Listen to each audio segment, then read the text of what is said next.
One problem with such a simple, seemingly foolproof measure is that the definition of a new product can be somewhat subjective in an organization with a diversity of businesses and geographies. A new color post-it note, well, it's easy to make a rule clarifying that that is not a new product.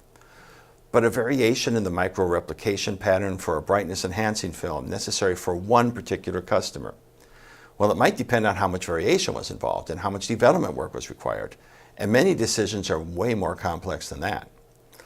So if one business unit has a vitality index of 40% and one has an index of 10%, does that mean the 10% organization is doing a bad job? Not necessarily. If they have a product that takes 5 to 7 years to be approved for use in some large companies, as you see in the industries like pharmaceuticals or in traffic control materials.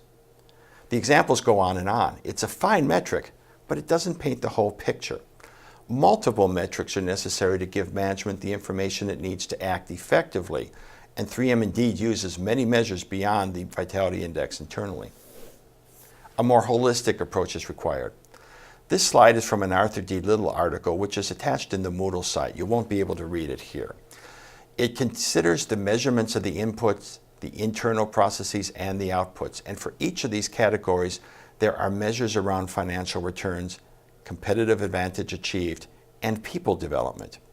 For example, the financial return measures include spending, both in absolute and relative terms, time to market, predictability of objectives like launch date at the start of the program, success rate, and revenues and operating income that new products deliver.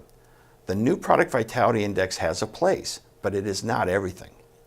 Now, some of these metrics are soft and themselves subjective, but that is the nature of innovation. How do you measure the clarity of the innovation targets, or the use of external collaborations, or the degree of patent protection? These measures may not be perfect, but they can give you a sense of whether you're getting better or whether you're getting worse. And that's especially true of the people development measures. Yet measuring skill levels, internal collaboration, and employee satisfaction is key to having a creative and productive team. It's worth trying. My suggestion is to seek multiple indicators.